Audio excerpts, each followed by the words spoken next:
Bismillahirrahmanirrahim. Assalamu alaikum.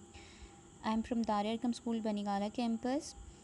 Welcome you all in Science Online class, grade 7. This is your lecture number 4, and the topic of our lecture is water cycle. Today we are going to learn about the water cycle.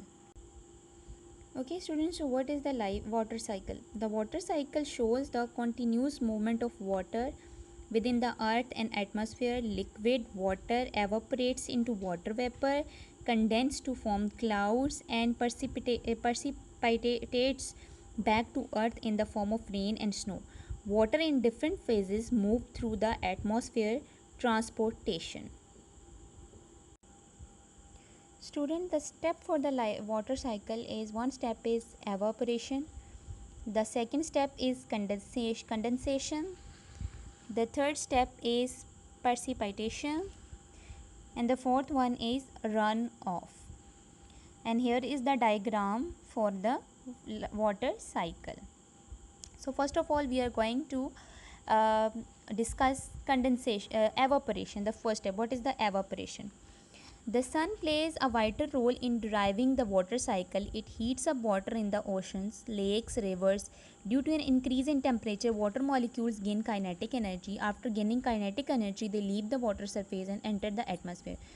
Means, due to the high temperature of sun, the water from the sea or river or lakes, it become water vapor, and it includes in the air. So this process is called evaporation. About 90% of the moisture in the atmosphere is due to the evaporation.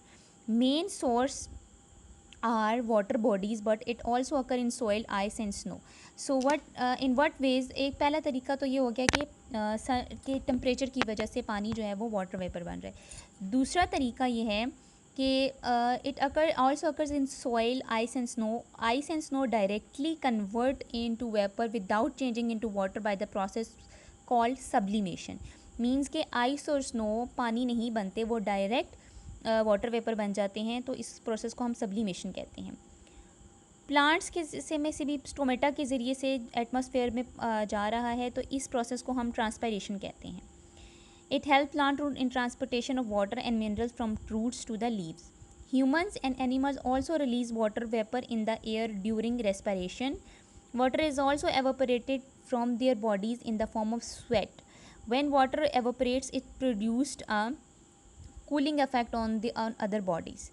So evaporation helps animal to regulate their body temperature in extreme hot weather. Evaporation from all surfaces including soil, water bodies, plants etc. is called evapotranspiration.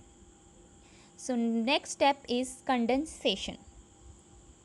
So when water vapor present in the atmosphere is transported by air around the globe, it is the main source of fog, dew, rain, snow and cloud formation. यानी कि जब पानी water vapour बन के हवा में शामिल हो जाता है, तो उसके बाद फिर वो हमें किस फॉर्म में नज़र आता है? ड्यू, फॉग, रेन की सूरत में, स्नो और क्लाउड की सूरत में. When the temperature decrease, the water vapour convert back into liquid form by the process called condensation. यानी कि जब टेम्परेचर कम होता है तो ये दोबारा से लिक्विड फॉर्म में पानी आ जाता है, जिसको हम कंडेंसेशन कहते हैं. Combine with water molecules, combine with tiny particles, dust and smoke in air and form clouds. These clouds grow in size and fall to the ground. Okay, यानी कि उसके बाद क्या होता है कि ग्राउंड में दोबारा वो वाटर आ रहा है. Third step is precipitation. The discharge of water in the form of rain, sleet, hail or snow from cloud is called precipitation. यानी कि जब पानी नीचे आता है, दोबारा ज़मीन पे आता है, तो इस प्रोसेस को हम precipitation कहते हैं. Rain that falls directly on ocean causes ocean currents. Okay. These ocean currents have significant impact on the marine ecosystem. Marine ecosystem means कि जो हम सी के अंदर जो creatures रहती हैं, जो marine life है, उसके impact उसके ऊपर बहुत पड़ता है. They circulate water in the ocean and deliver food to the species, having limiting mobility. They help in increasing marine population by disturbing larvae and reproduction cell of marine organisms. Some of the rain that hits the land surface is intercepted by vegetation. By most of it is infiltrated through soil. Rain that falls on river and streams become part of these water bodies. Living organisms utilize rainwater to maintain their life activities. पहला step यानी कि जो water सी के अंदर आ रहा है वो किस तरह से मेरीन लाइफ को प्रोटेक्ट करे, उनको इनके ऊपर इम्पैक्ट कर रहा है। दूसरा वाटर जो कि लैंड के ऊपर आ रहा है, how this land water impact, ठीक है। उसके बाद है living organism utilize rain water to maintain their life activities. Precipitation has great influence on productivity and richness of community.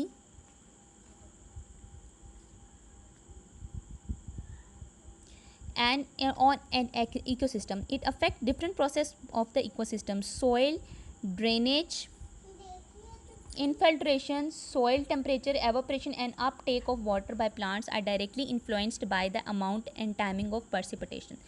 These processes in turn affect the biotic process, including food production by plant species composition, distribution, and decomposition. Means अब आपको ये third step समझ में आ गया कि पर्सिपिटेशन क्या है, कि हवा से दोबारा जो वाटर है वो आ रहा है लैंड के ऊपर, ठीक है। The third step fourth step is run of. River flows across land as run-off water. These run-off water move toward ocean. If more water runs off through land, it may increase the chances of flood because of the overflow of river. ठीक है, यानी कि अगर बहुत ज़्यादा पानी आ जाता है दरिया के अंदर या बारिश हो जाती है तो फ्लड के चांसेस बहुत ज़्यादा हो जाते हैं। तो ह्यूमन क्या करते हैं, human use this water by making canals and dams on reverse. When runoff water seeps into the ground, it brings the water table up. This ground water slowly moves toward ocean. यानी कि water table mean कि water table हमेशा एक जैसा नहीं रहता, कभी वो नीचे हो जाता है, कभी वो ऊपर हो जाता है, ठीक है। अगर ज़्यादा रेन हो रही है, ज़्यादा वाटर पर्सिपिटेशन की सूरत में आ रहा है तो वो क्या है, वाटर टेबल अप हो जाता है। लेकिन अगर कम पानी आ रहा है पर्सिपिटेशन की सूरत में तो वाटर टेबल डाउन रहेगा, ठीक है। Slowly move toward ocean. This water is used by aquatic life presence in river, lakes, and oceans.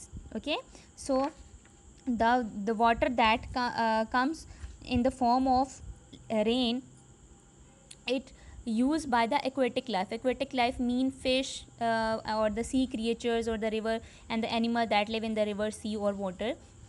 These animals are called aquatic, ठीक है। Eventually water returns to the ocean from above and below the earth surface and this process continues, ठीक है। कि इसी तरह पानी जो है वो सी लेवल से अर्थ सरफेस से कभी ऊपर रहता है, कभी नीचे रहता है, और ये इसी तरह से ये प्रोसेस चलता जाता है। सो दिस इज़ द डायग्राम. देखें डायग्राम में सबसे पहले एवोपरेशन. सन हाई टेम्परेचर की वजह से जो हमारा जो वाटर है वो एयर के अंदर वाटर वेपर बन के क्लाउड्स की सूरत में आ गया. कंडेंसेशन. कंडेंसेशन मीन्स के जब वो पानी जो है वो क्लाउड्स की सूरत में आ गया है, यानी कि जब टेम्परेचर कम होता है तो वो क्लाउड्स बन जाते हैं. पर्सिपिटेशन, रेन की सूरत में पानी डाउन आ रहा है. और run of. Run of means कि वो पानी फिर कहाँ पे यूज़ होता है, मीन्स फिर वो डैम्स की सूरत में, कैनाल्स की सूरत में, रिवर्स की सूरत में हम उसको यूज़ करते हैं. So this is called the water cycle. I hope you understand. Watch the video very carefully. After that I will send you the worksheet. Allah हाफिज़.